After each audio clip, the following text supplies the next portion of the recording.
Welcome to Smack Talk. As always, I always start with here to make sure that my microphone is working. It's the last couple times. Anyways, you get the idea. Link as always down below to credit the original uploader, in this case, WWEthemselves.com. So let's get into this with my cheat sheets. It's been a couple of days since I watched the show, and this kind of helps me recap as well. So opening up the show was AJ Styles. Did not shake anybody's hands. Came out looking sort of like John Wick there. 3 months ago, don't forget, Solo took AJ out along with Jimmy Uso. He don't care for Randy Orton. He don't care for LA Knight. Wants Roman at the Rumble because these two gentlemen have been arguing about who gets Roman at the Rumble. And I'm waiting for the day. Actually, I'll get to that in a moment. And then, what do we got here? Yeah, so they're all bickering. And Nick Aldis came out and basically said all three men will face each other in a triple threat match at New Year's Revolution to figure out who's going to be the contender for the title at the Rumble. I got money on my mind. I was talking to Top Dollar on Twitter. It's all about the monies and the GCW. Somebody was making fun of him. I'm like, bitch, it don't matter what the three-letter acronym is. He's making money. He's doing what he loves. Anyways, got sidetracked, but that's what I do here on the channel. Oh, so I'm waiting for the day where you got some competitors. Let me crack open a Diet Pepsi here. It might calm down my blinking. My nickname is Blink182. You know what I mean? So, essentially what I'm waiting for is the day where you have something original and you have somebody come out, and I thought LA Knight was going to do it, where you essentially go, you know what? We all want him. I had him last. Boys, I tell you what. I'll let you two figure it out. But whichever one of you wins, I get a shot after. And then you do the whole, I don't care if it's Roman or you. Okay? So figure it out amongst yourselves. I'm waiting for the day to see somebody do that, because I would do that, because I have patience. Okay? We'll get into that in a moment. Backstage. Nope, I did it again. Oops. Holiday Havoc. This was a good match. I really enjoyed this. We had Mishin. Really like Mishin. Shotzi, Bianca. I like Bianca. She's really good. Zelina. And they faced Damage Control. And Mishin picked up the win. So that, to me, was amazing. Like, it was a great match. It was just good. It didn't look or feel awkward. I feel like, I don't know, sometimes it's hard to explain. Like, I just see a competitor. Doesn't matter the brand, the gender. I see a competitor. I see a superstar. And sometimes I'm like, yeah, I like that. And sometimes I'm like, eh. Right? I mean, it happens, right? Same thing with YouTube. I'm sure most people look at me and go, eh. And that would explain why my main channel, only 1% of my subscribers watch me. Okay? It's okay. We can make a joke about it. Yeah, so to me, Mishin, I really like. Shotzi, not too bad. Bianca's really, really good. Zelina's not too bad. Damage Control is very talented. I just don't care for them. I like, vibe-wise, do you know what I mean? Like, emotional investment. I just can't do it. That doesn't mean I think they suck. That doesn't mean that at all. I want to see Bebe go babyface. I think that would be phenomenal. But yeah, it was nice to see Mishin, because for the longest time, we don't really see her. It's not exactly like a weekly attraction. But now that AJ came back, Mishin was there. We'll get to that in a moment. So backstage, Jimmy was ranting with Solo. You know, the whole crazy Jimmy thing. And then Roman and Paul are calmly chit-chatting down below, and the camera moves down. He's all like, bring me Nick Aldis. And he did. Paul Heyman's like, oh, I'll work on that. That happened. And then this was a great match. This for me, it was pretty much like the main in-ring highlight moment for me. Dragon Lee, again, the NXT champ, totally deserves a title. Okay? And he won that facing Dirty Dom Dom. I know it's Dirty Dom or Dom Dom. I just say Dirty Dom Dom because it just sounds funny. And he won that title on NXT. But there was no NXT competitor. But at least they were on the NXT show. I would have preferred to have seen like an actual NXT competitor. So for me, that was ridiculous. We're on Raw with 2 Raw superstars and we're fighting for the NXT North American Championship. It makes no sense. Come on, Raw. Have an NXT title defense. Have one of the goddamn competitors be someone in NXT. It brings exposure. And or vice versa. Go back to NXT. Bring her higher up. Right? From Raw or SmackDown. Fight for a title. But have one of those people actually be in NXT. So for me, I personally don't get it. Okay? And when Butch came out, he was not representing the Brawling Brutes. I really don't know what's going on with that because the whole scripting thing is that Sheamus is like in the dark. We don't know like what's going on. The whole Ridge to Fridge thing, I have no idea. But I just know that this match was money. Butch is an incredible competitor. I like him. Dragon Lee is one of my favorite up-and-coming superstars. He's not super big. He's not super small. Not that that matters. I'm just saying there's just something about him that I'm like, you know what? The way he talks, just everything about him. He's really seriously becoming one of my favorites. For how short of a period of time I know the guy. Sometimes it takes a long time. Like, no offense, Butch. It took me a long time for me to like him. And then again, that's not an insult. Has nothing to do with these people on a personal level. Okay? So yeah, so to me, this was probably the main in-ring. I say in-ring because a lot of stuff happens in the ring, but like backstage stuff in interviews. And those are the things that can sometimes bring a lot of entertainment to me personally. So after that, we had Roman Reigns and Paul Heyman that were chatting, and Nick Aldis was there.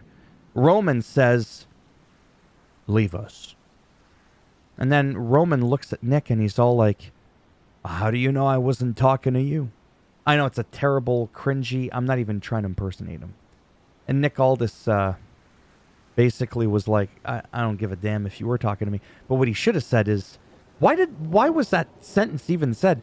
Why would you ask someone to come over, to go and get them? They come over to see you, and then you're like, well, how'd you know I didn't tell you to leave us? Why would you call him just to have him leave, right? So that made no sense to me. I feel like that was a goof up from the creative scripting department. It just made no sense. But I will say this. Nick was absolutely killer. Oh my God. This was like... wow, just that segment was just unbelievable. All like, Solo, he was in there. And he did a job better than you ever could with John Cena. And it's like, wow, like just the back and forth. It was, again, you could probably see it if you click on the WWE website here. So, yeah, to me, that was like probably one of the biggest highlights for me, like out of the ring. Right, for like a non-performance moment. And then KO versus Carmelo Hayes. Kevin Owens wins. This was a great match. Carmelo is absolutely incredible. I'm not going to lie. I think Carmelo is now a part of SmackDown. No, I'm not. I'm just being real. I don't remember if he fully is. I don't know. But he's going in for the U.S. title. Well, I mean, he lost now, but... again, if he is NXT, now you have NXT people going for like main title of it. I'm confused. Assuming I'm correct that he's still in NXT. He might not be. And I'm not going to sit here and pretend like I know everything. Okay? After that, this was like one of those like wow moments for me. Where essentially backstage we had AJ Styles. We had the Good Brothers, Karl Anderson. And... who used to be Festus. Why do I keep forgetting his name? You know who I'm talking about. And then Mishin gives a hug to AJ. AJ is like, yeah, no. It's like, we haven't seen you or heard from you in, months, because he was gone for 3 months. Like, are we good? AJ's all like, I don't know. Are we good? And he just storms off. I'm like, what the hell is going... Maybe them new jeans are too tight.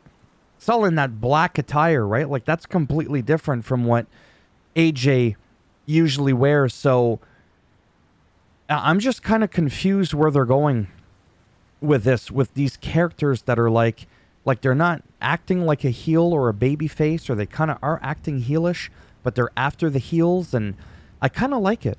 I told you that before. I hate when it's all the good guys and the bad guys and everybody's like on the same page. It don't work that way. Karrion Kross vignette promo I thought was money.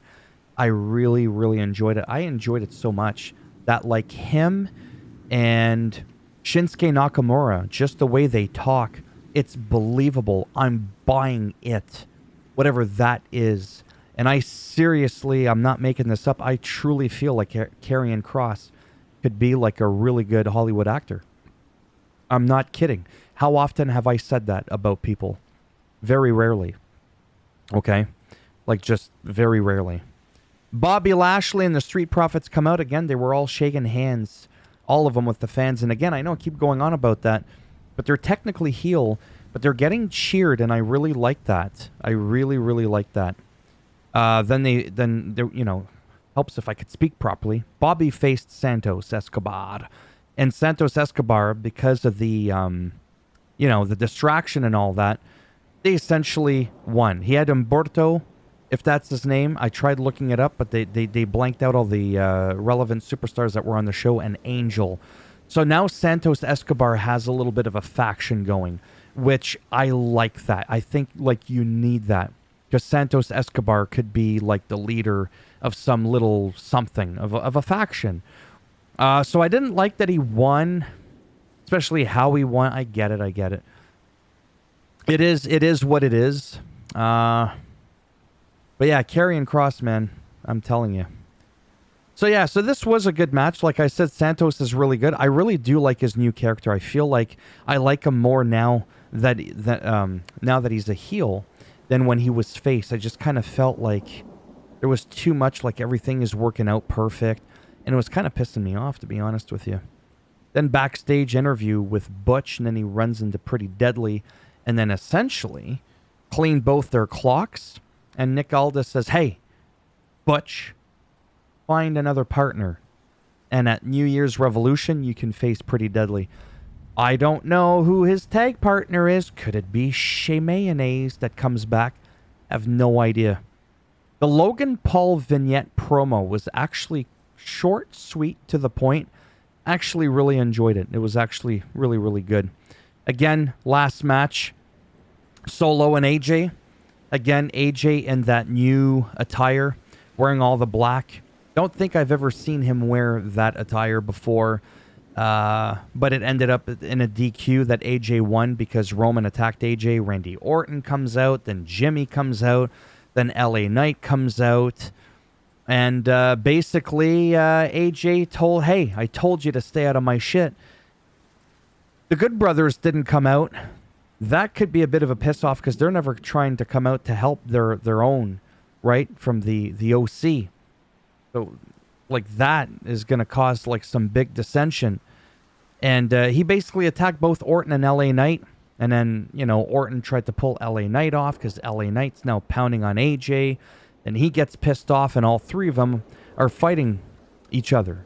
LA, Randy, and AJ, which, again, is fitting because it essentially gives a preview of things to come at New Year's Revolution. I almost said resolution because I'm used to New Year's resolutions, not revolutions. Yeah. So where his character goes, I don't know. I really, really don't know. He could be like an in-between, like I said, where, see right here. He's like, "Yeah, screw you, buddy. This is the second time you attack me, and yet LA Knight is still coming out trying to help him." So I don't think they hate each other like LA and Randy. I feel like it's just I don't know, to be honest. And that's what I like. I don't know what you call that. I'm so used to, like I said, back in the day, up until what felt like not long ago at all, if you were a face, all faces had each other's back. And if you were heel every other heel had your back kind of thing. Now it's like an in-between mix match. It's a little bit all over the place, and I'm really, really enjoying it because it leaves for a lot of uncertainty, a lot of unexpected moves. You don't know what's going to happen. There's less predictability, and I'm all for that, really. And that's pretty much it. I don't have anything else, to say. I hope that you all have a wonderful Christmas, because it's New Year. It is Christmas Eve. I think I need to go back to bed. Yeah, it's Christmas Eve. I'm doing this, and I'm going to go play some Ark Survival Ascended, and have some fun with that, and then work on my main channel as well. Maybe someday this one will make me at least $100 a month. That would be really wild. Like I said, right now I'm worth about $20. $20 a month.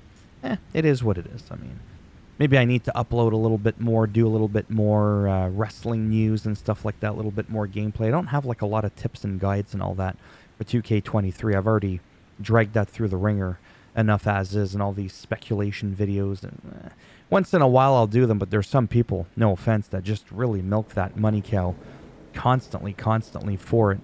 It's not clickbait, but it's like you're just speculating, like it's non-stop speculating. Once in a while it's okay, but if all you're ever doing is speculating, and then like 90%, 95% of it never comes to fruition, I feel like those videos are kind of pointless. But hey, they're making you money. Money's not useless, so I get why they're doing it. Still fucking useless. Thumbs up if you liked the video. It does greatly help support the channel with the algorithm. You didn't like the video, go ahead, give it a thumbs down. We'll bend it in half, we'll twist it, we'll break it off in your ass, and we'll have Randy Orton give your thumb an RKO after it's been bent like right through the canvas. And then like Kane is underneath and he's like chewing on it, and no, that escalated quickly. If you want to subscribe, I don't even need to say it. I'm so sick of YouTubers that are like, yo, make sure you like and subscribe. How about you just let the people do what they want? Tell them what to do. You can remind them, oh, by the way, it'd be nice if you did this, but we get the picture. It's almost 2024. This ain't 2005. We know how YouTube works. Okay? So there you have it. Take care. As always, let me know down below if there's anything you'd ever want me to cover. Do you want me to share my thoughts on, some controversial characters like Kid Dynamite, Chris Benoit? Should he be in the Hall of Fame? Should you separate the character? Just anything that's wrestling related. Let me know if there's anything you ever want me to cover. And then what I could do in that instance is sort of like do a dedication to you, like an at whatever your YouTube handle is, in response to you. It's like a video to you, if that makes any sense. And then 10 other people can watch it. And I can make an extra nickel and get some Bazooka Joe gum. It'd be really cool. So take care. Stay safe out there. And hopefully I'll see some of you in the next one. Bye for now.